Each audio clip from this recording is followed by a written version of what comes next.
Muita paz a todos. E eu estava aqui pensando, na hora que a gente estava fazendo a leitura do Pão Nosso, há algumas dezenas de anos atrás, o centro aqui não tinha dois pavimentos, era um pavimento único, e nós tínhamos uma sala ao lado, onde funcionava uma escola, escolas profissionalizantes já naquela época.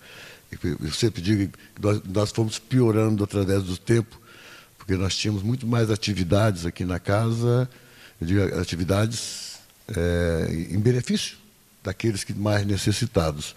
Hoje nós estamos com menos atividades, isso é ruim. Mas eu estava me lembrando que, começando a fazer um curso de oratória com o Elvésio, desculpe, e o Elvésio, naquela época, ele destacava algumas páginas do livro Fonte Viva e dobrava para cada um de nós. E nós, depois de um tempo, ele autorizava nós a fazer a leitura e nós tínhamos 5 minutos para falar a respeito do tema. E aqueles 5 minutos para mim eram uma eternidade, porque parece que não acabava, né, os 5 minutos. E para mim caiu um tema que eu nunca me esqueci, que já fazem mais de 30 anos, mas eu não esqueci, chamado O Obreiro Sem Fé. Então, nós realmente temos uma dificuldade imensa em acreditarmos que nós não estamos sós, né? Que nós estamos sempre bem acompanhados. Essa coletânea, chamada Coletânea Fonte Viva, ela tem o início no livro Caminho, Verdade e Vida, que foi editado em 1948.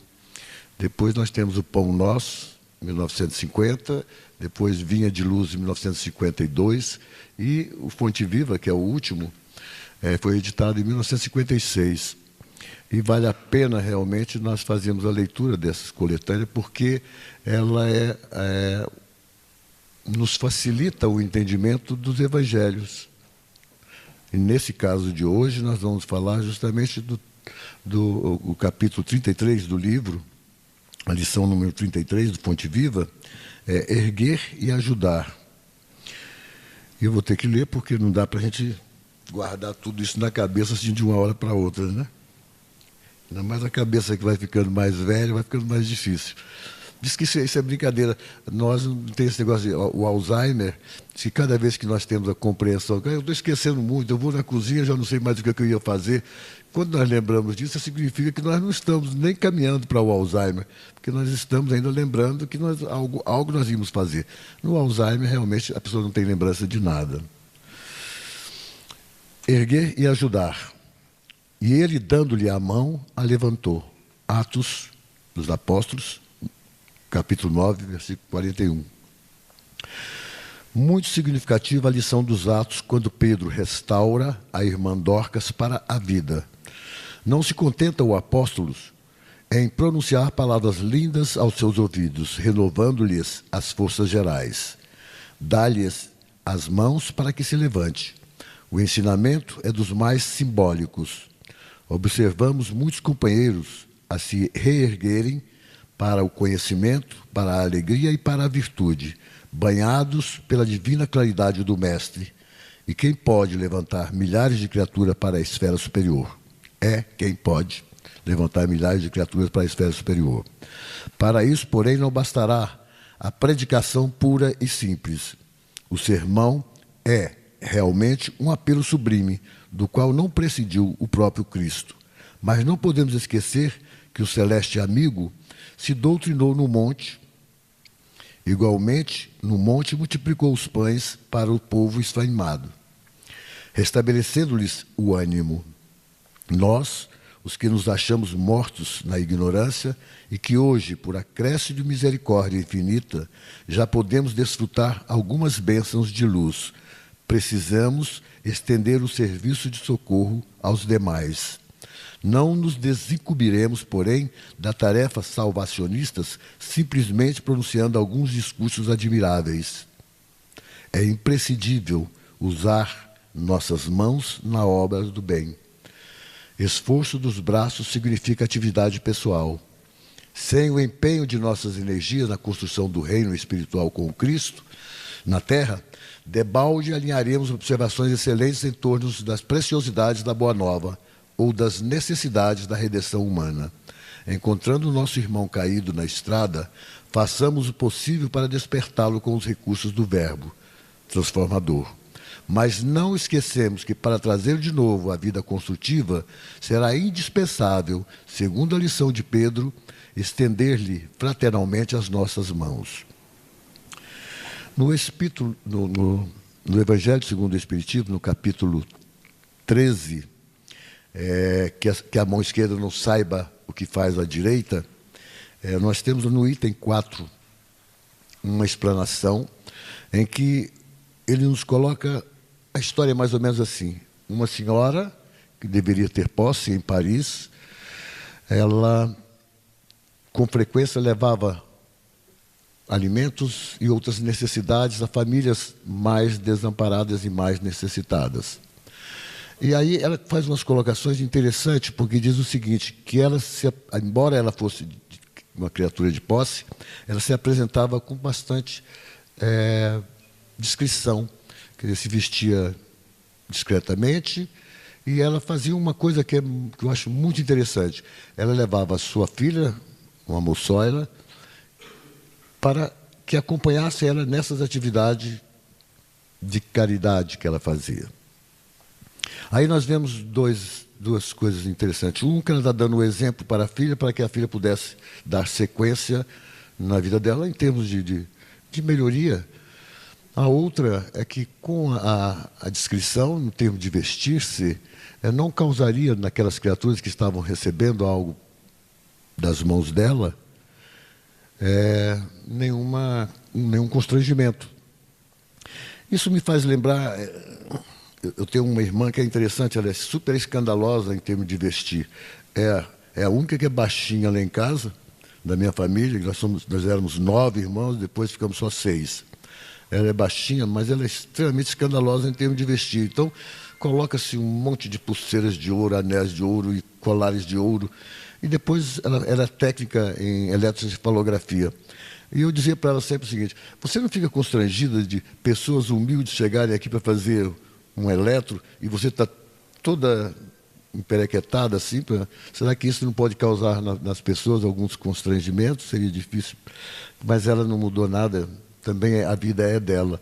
Nós devemos aprender muito a respeitar o que as pessoas querem ser e o que elas querem fazer. Isso, às vezes, nós temos dificuldade em aceitar isso. Hoje nós estamos vivendo aí momentos difíceis na sociedade, do problema do transgênero, sei lá, um monte de denominação que deram agora para esse processo. E até o doutor Inácio Ferreira tem um livro novo não, já tem outro depois dele, mas chamado Transgênero, o Transgênero, falando a respeito disso. Que, na verdade, todos nós somos transgênero, porque uma hora estamos ocupando uma roupagem masculina, outra hora podemos ocupar uma roupagem feminina, portanto, nós não devemos ter muita preocupação com esse processo, não. O processo é natural, né? Então, deixamos que as coisas aconteçam. Mas essa senhora lá em Paris, ela realmente deu um grande exemplo para a filha e para aqueles que a conheciam. Então, diz que com frequência ela fazia isso. E a filha um dia foi perguntar para ela se ela não podia dar alguma coisa àqueles necessitados. E ela pegou e disse o seguinte: você ainda não tem nada para dar. Se eu te der algo para que você dê, quem está fazendo a caridade serei eu. Portanto, você tem que produzir alguma coisa para que você possa doar, para que você possa realmente fazer o que é de você. É muito compreensível isso mesmo também, não é? Porque ela é uma mocinha, mas ela já podia tecer algumas coisas, fazer algumas roupas para doar para quem mais necessitados.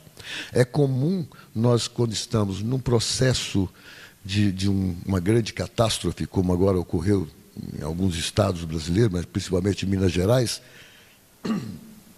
nós vemos que realmente o brasileiro são pessoas boas. Então nós são 53 mil pessoas que estão desabitadas. E aí chegaram-se toneladas de doações. Isso é muito bonito, é muito bom a gente ver isso.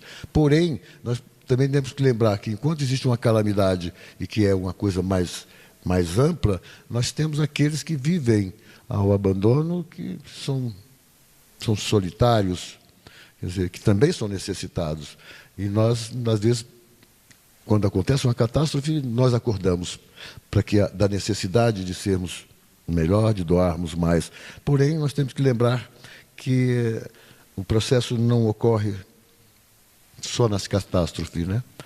Para aquele indivíduo que está passando fome hoje e que está passando por necessidades, para ele é uma catástrofe na vida dele. Então nós temos que estar acordados para esse entendimento. E aí me veio o pensamento, nós estamos aqui agora realizando todos os sábados a sopa e fazendo as distribuições.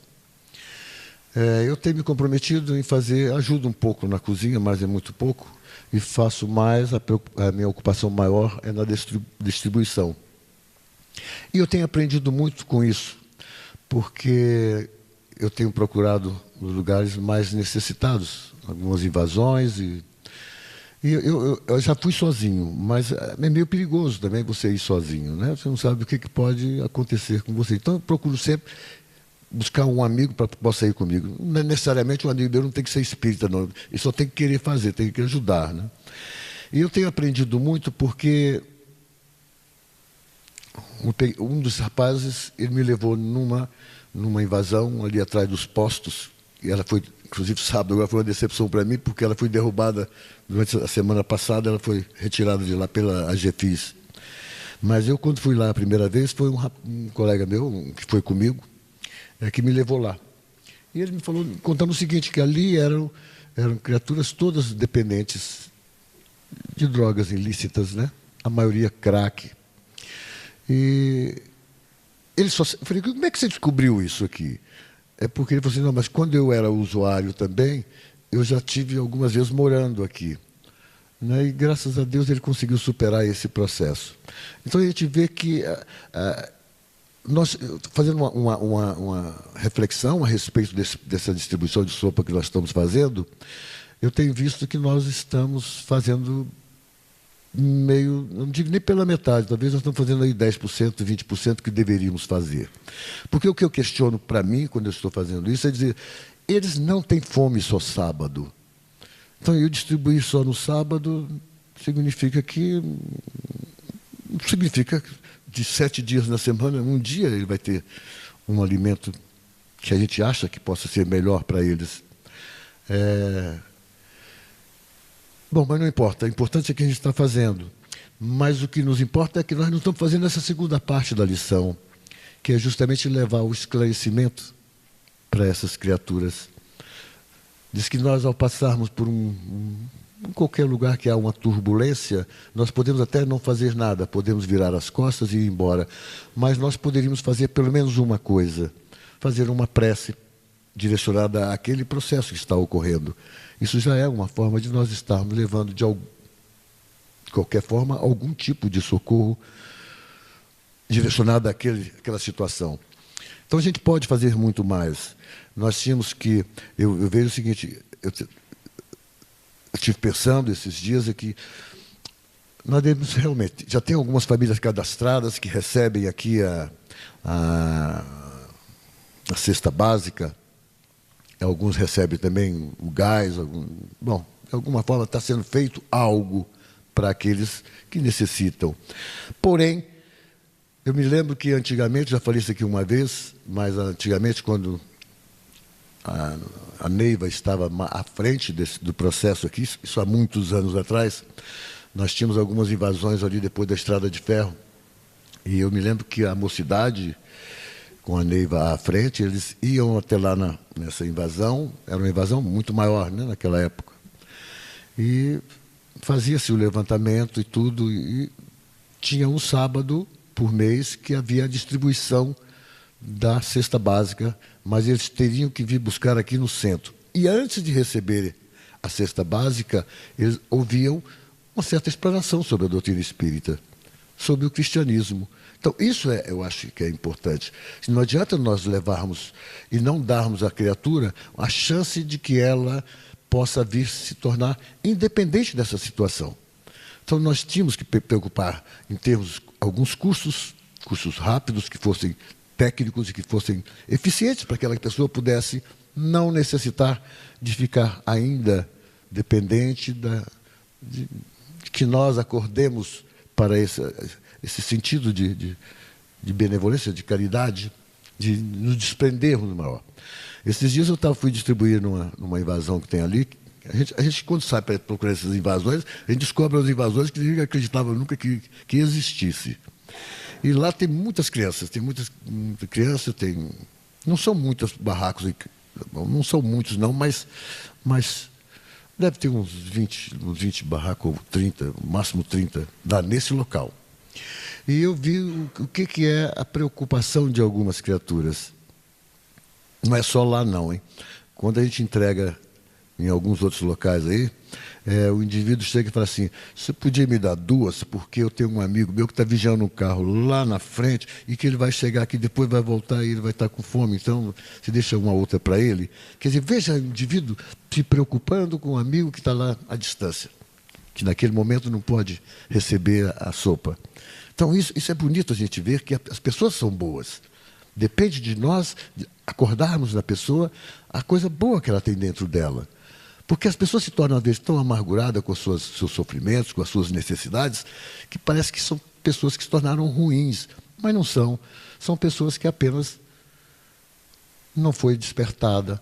E aí é a necessidade da palavra. Quando Pedro vai levantar a Dorcas, que na verdade o nome dela é Tabita, mas traduzindo foi Dorcas, ele falou palavras bonitas para ela, foi lá e... A gente sabe que não é um processo de ressurreição. A gente sabe que, igual Lázaro, ela estava num estado, provavelmente, de catalepsia. E ele apenas, com o poder mediúnico, com o magnetismo dele, ele trouxe de volta o espírito ali para que ela, novamente, se despertasse. E isso é interessante quando a gente fala isso, porque ela... Na história dela, ela era uma mulher que tecia roupas, fazia roupas para tudo, doava para as pessoas.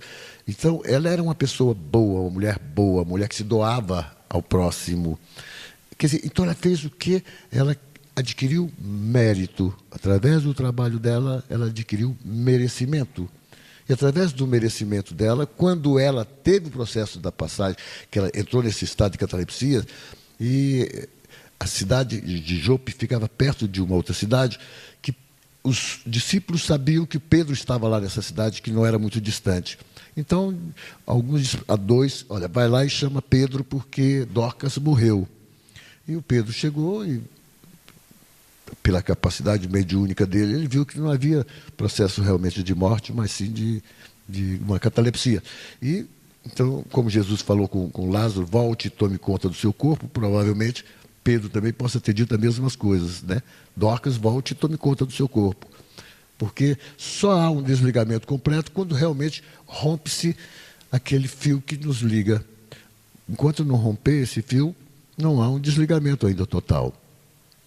A gente tem visto casos aí de pessoas que entram em coma profundo, que a pessoa diz, não, já está em processo de morte aparente. E de repente ele retorna. Ele retorna e descreve todo o processo que ocorreu com ele, né? Essas experiências de quase morte. Então, isso não é difícil de nós entendermos. O que é necessário que nós entendamos é que nós temos que fazer por onde merecermos, termos boas companhias, termos condições de ajudar ao próximo, termos condições de alguém estar próximo a nós, quando nós estamos bem intencionados, em poder levar boas palavras. Isso já é uma grande coisa, levarmos boas palavras. Levar só o alimento. Jesus, quando estava lá no monte, e estava uma multidão de criaturas em busca de tratamentos de suas saúdes e também para ouvir as palavras do Cristo, os discípulos, Pedro chegou para ele, olha, pessoal, nós temos 2 peixes aqui e um cesto de pão, não vai dar para alimentar a multidão aí. Jesus falou assim, não, como eu estou alimentando o espírito, eu vou alimentar também a carne. Então não se preocupe. Mas os discípulos, era ainda difícil de acreditarem que como é que ele iria arrumar alimento para aquela multidão toda, né? 2 peixes e um cesto de pão não ia dar para alimentar todo mundo. E o Cristo, claro, com sua capacidade mediúnica, ele realmente transformou aqueles cestos de pão em mais 10 cestos, 20 cestos, e o de peixe também, muitos peixes, que deu para alimentar toda a multidão. Quer dizer, então é possível nós fazermos. Quando Cristo disse, olha, vocês podem fazer o que eu faço e muito mais. Você diz para os discípulos, e os discípulos são aqueles que foram realmente escolhidos, obviamente eles poderiam fazer, mas eles só foram fazer depois da partida do Cristo. Eles tiveram que ficar alguém que pudesse dar continuidade a tudo aquilo que o Cristo fez. Então não é milagre, né? Quando a gente fala é merecimento, não é milagre. Não existe o milagre, porque o milagre seria injustiça. Como é que eu posso curar um e deixar mais uma multidão ali necessitado? Bom, nós é que temos que buscar fazer por onde merecermos. Então, nós seremos atendidos em tudo aquilo que nós rogarmos, mas seremos atendidos dentro do nosso merecimento. Aquilo que nos faltar é porque nós não merecemos realmente. Me lembrei aqui do Jonas Salk.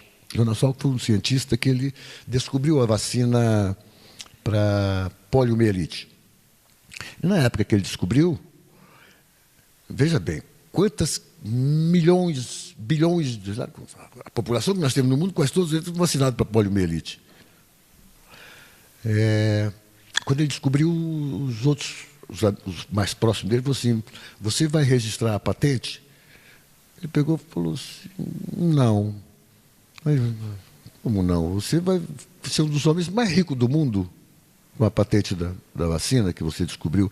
Aí ele pegou e disse o seguinte: se eu fosse dono dos raios do sol, eu realizaria a patente dos raios do sol. Como eu não sou dono, também não sou dono da vacina. Veja que bondade, que coração, que espontaneidade em doar-se.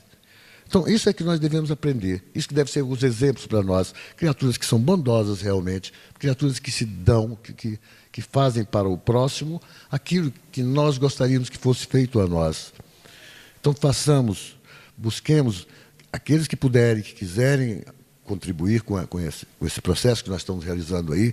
Eles têm pedido sempre, tem um cartãozinho ali, que tem o que nós precisamos para montar as cestas básicas, para montar isso aqui, para distribuirmos. Porque eu penso o seguinte: se nós dermos uma cesta básica para as famílias que estão lá nessas invasões, eu não digo nessa invasão ali, onde é que tem esse problema da droga, não. Mas nessa outra lá, não, eles têm o barraco deles, tem a casa deles, tem a maneira de cozinharem, tem tudo. Então, veja assim, se eu distribuir uma cesta básica para eles, eles vão ter um alimento pelo menos durante um tempo. Eu posso até continuar no sábado e levando a sopa para eles, mas eles terão não só o sábado para se alimentarem.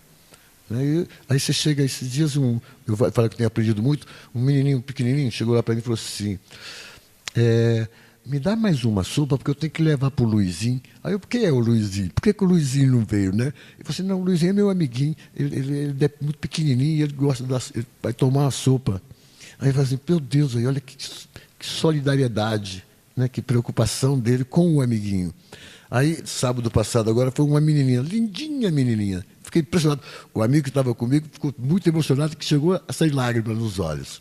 Eu também fiquei emocionado, porque aí a menininha chegou para mim assim, não sabia nem falar direito: eu preciso de duas. Para quem é a outra? Não, é para outra minha irmãzinha, que é menor do que eu.